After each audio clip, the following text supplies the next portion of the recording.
Hello guys, good morning. आज हम बात करते हैं प्रैक्टिस सेट्स 5 के बारे में। इससे पहले बता दें, चैनल पर टॉपिक वाइज सीरीज चल रही है। ये सीरीज आपके लिए आगामी परीक्षाओं में काफ़ी हेल्पफुल होंगे और मेंस के काफ़ी टॉपिक भी आपके से क्लियर हो जाएंगे। और चैनल पर नए हो तो चैनल को सब्सक्राइब करना, अपने दोस्तों के साथ शेयर करना। और बात करते हैं आज के प्रैक्टिस सेट के बारे में।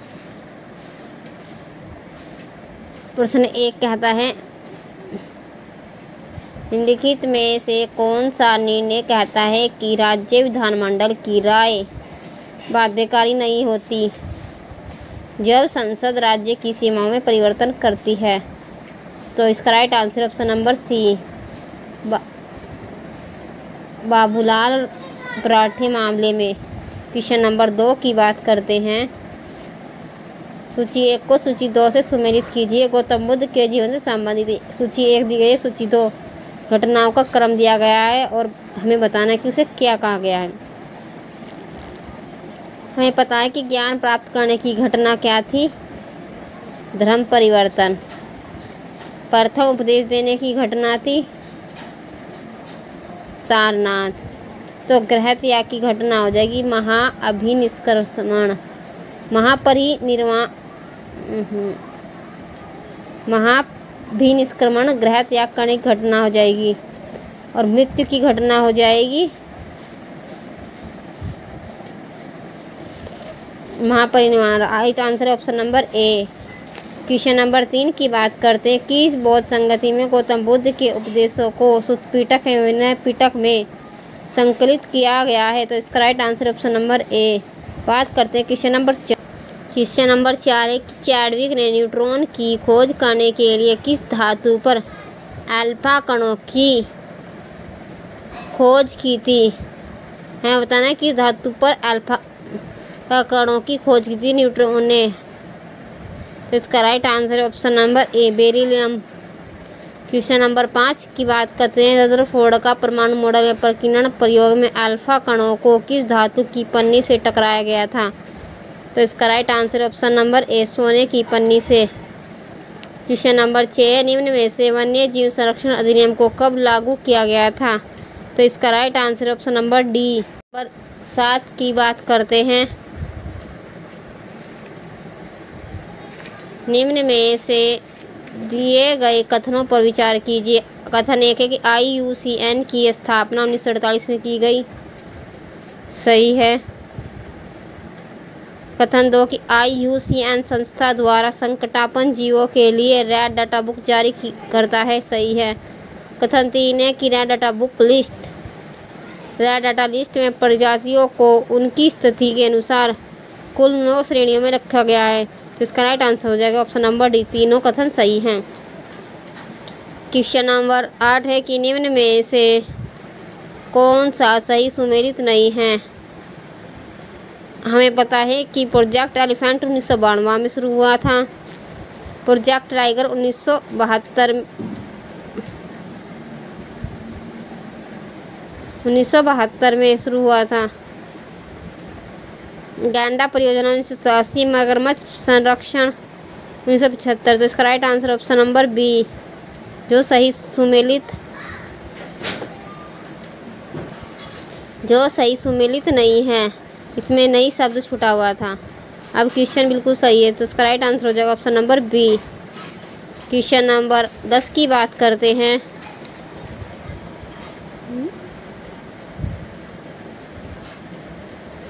सोलह महाजनपदों की जानकारी किस ग्रंथ से प्राप्त होती है? तो इसका right answer option number C, A और बी दोनों से।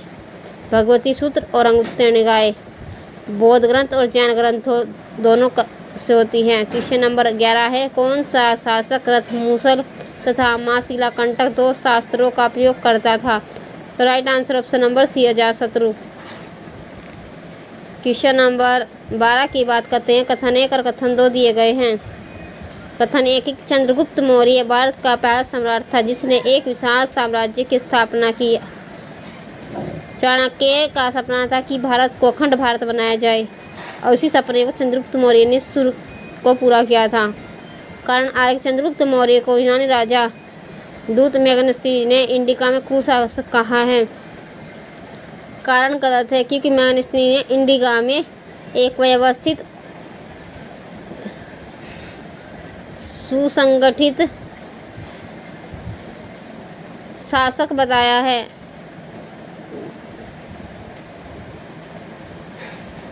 इसका राइट आंसर हो जाएगा कथन ए सही, आर गलत है। क्वेश्चन नंबर 13 है कि सही सुमेलित कीजिए। प्रावधान दिए हैं और एक्ट दिए हैं।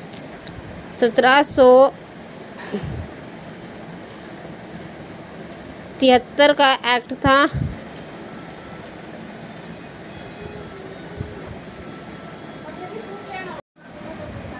क्वेश्चन नंबर 13 है कि सही सुमेलित कीजिए। प्रावधान दिए गए हैं। 1773 का एक्ट है कि भारत में पहला गवर्नर जनरल की नियुक्ति की गई थी। 1781 का एक्ट था।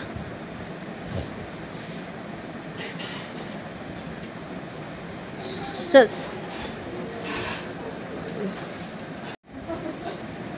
1781 का एक्ट था सर्वोच्च न्यायालय की शक्तियाँ। और 1784 का है कि बोर्ड ऑफ कंट्रोल। 1793 के एक्ट में दिया गया है कि बोर्ड ऑफ कंट्रोल के सदस्यों को भारतीय राजस्व से वेतन देने की व्यवस्था की गई थी। ऑप्शन डी और बी इसके सही सुमेलित हैं।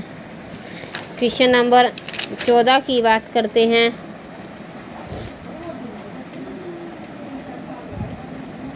कथन 1 है, कथन 2 लावा निक्षेपों से निर्मित काली मिट्टी पाई जाती है। हमें बताना है किस पठारी क्षेत्र से पाई जाती है।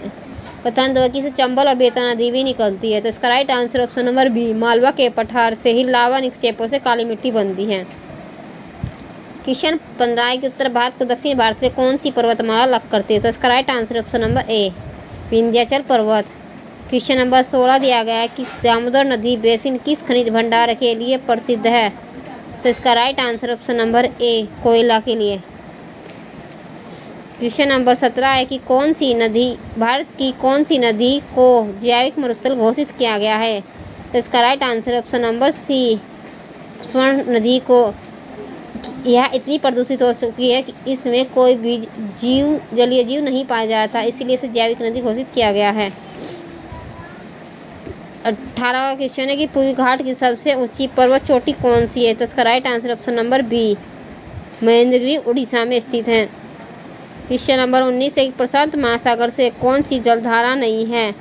तो इसका right answer option number D, Brazil की जलधारा अटलांटिक महासागर से है। क्वेश्चन नंबर 20 की बात करते हैं। सूची 1 और सूची 2 दी गई है। स्थिति और मरुस्थलों के नाम दिए गए हैं। हमें पता है कि ईरान जो ऑस्ट्रेलिया जो है स्टुअर्ट मरुस्थल है। ऑस्ट्रेलिया में स्टुअर्ट मरुस्थल है। ईरान में दस्ते लूट, ईरान में 2 मरुस्थल है, दस्ते लूट एक दस्ते कबीर। बोत्सवाना कालाहारी में और अर्जेंटीना में अटाकामा। तो इसका राइट आंसर हो जाएगा option number C. Question number 21 की बात करते हैं। सूची 1 और सूची 2 को सुमेलित करना है। सूची 1 दी गई है और सूची 2 प्रधानमंत्री दिए गए हैं, उनके कार्यकाल दिया गया है, प्रधानमंत्रियों के नाम। क्वेश्चन प्रधानमंत्री से संबंधित है। इसके डायरेक्ट आंसर की बात करते हैं। हमें पता है कि ऐसे प्रधानमंत्री जो कार्यकाल के दौरान विदेश में मृत्यु हुई थी, ऐसे प्रधानमंत्री थे लाला बहादुर शास्त्री। इनकी मृत्यु ताशकंद में हुई थी। भारत की सबसे अधिक उम्र के प्रधानमंत्री कौन थे। मोरारजी देसाई।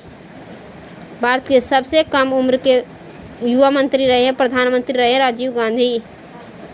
ऐसे प्रधानमंत्री जो कार्यकाल के दौरान लोकसभा में शामिल नहीं हुए कभी। तो इसका राइट आंसर चौधरी चरण सिंह। तो हम देखते हैं 2-1। तो राइट आंसर हो जाएगा option number B, 2-1-4-3। Question number 22 की बात करते हैं। राष्ट्रपति का निर्वाचक मंडल अनुच्छेद 54 में दिया गया है। राष्ट्रपति हमें सुमेलित बताना है। राष्ट्रपति के निर्वाचन की रीति अनुच्छेद 55 में दी गई है। राष्ट्रपति की योग्यता एवं अर्हताएं दी गई है। आर्टिकल 58 में राष्ट्रपति की शर्तें हैं। अनुच्छेद 59 में। तो सही सुमेलित कौन है? Option number D. Question number 23 है, किस अनुच्छेद में भारत के प्रधानमंत्री की सिफारिश पर अन्य मंत्रियों की नियुक्ति राष्ट्रपति द्वारा की जाती है? प्रधानमंत्री सिफारिश करेगा और अन्य मंत्रियों की नियुक्ति करवाएगा। या किस अनुच्छेद में कहा गया है? तो right answer option number B, अनुच्छेद 75(1) में। क्वेश्चन नंबर 24 है, निम्न में से कौन सा कथन G20 से संबंधित नहीं है? यह एक वैश्विक सकल उत्पाद का 85% सर्जित करता है। GDP का सही है। G20 की स्थापना 1999 में हुई। सही है। वैश्विक व्यापार में लगभग यह 75% की वैश्विक व्यापार कितना है? 75% की भागीदारी है। ऑप्शन नंबर सी इसका सही सुमेलित नहीं है। कितना आ जाएगा? 75। विश्व की लगभग 60% जनसंख्या निवास करती है। सही है। ऑप्शन सी इसका गलत है, क्योंकि वैश्विक व्यापार में G20 में 75% की भागीदारी है। क्वेश्चन नंबर 25 की बात करें, इनमें से कौन सही सुमेलित नहीं है? ऑप्शन ए है कि खाद्य एवं कृषि संगठन यह 16 अक्टूबर 1945 में स्थापित हुआ था। ऑप्शन ए इसका राइट आंसर है। बाकी सभी सही सुमेलित किए गए। विश्व आर्थिक मंच 1971 में, एशियाई विकास बैंक 1966, संघीय सहयोग संगठन 2001। क्वेश्चन नंबर 26 की बात करते हैं, विश्व बैंक समूह में भारत किसका संस्थापक सदस्य देश नहीं है? भारत किस संस्था का सदस्य देश नहीं है? तो इसका right answer option number D, निवेश विवादों का समाधान हेतु अंतर्राष्ट्रीय संगठन। भारत इसका सदस्य नहीं है। क्वेश्चन नंबर 27 है, बौद्धिक संपदा अधिकारों के व्यापार संबंधी कौन वैधानिक मानक नहीं है? तो इसका right answer option number C, औद्योगिक अपशिष्ट बौद्धिक संपदा के व्यापार संबंध से संबंधित नहीं है। यह WTO का पार्ट है। हमें इसमें WTO के पार्ट में बौद्धिक संपदा अधिकार के व्यापार संबंधित वैधानिक दिए गए हैं और उसी से संबंधित है। क्वेश्चन नंबर 28, कौन सा समूह कम्युनिटी ऑफ वैल्यू यानी मूल्यों का आदर करने वाला समुदाय माना जाता है? तो right answer option number B, G7। Question number 29 है, रैम का प्रयोग कंप्यूटर में मेमोरी के लिए किया जाता है। तो इसका right answer option number C, यह परिवर्तनशील होता है। क्वेश्चन नंबर 30 है, निम्न में से एक भंडारण युक्ति नहीं है। तो इसका राइट आंसर हो जाएगा नेक्स्ट। गाइस, चैनल पर नए हो तो चैनल को सब्सक्राइब करना, वीडियो को लाइक करना, दोस्तों के साथ शेयर करना।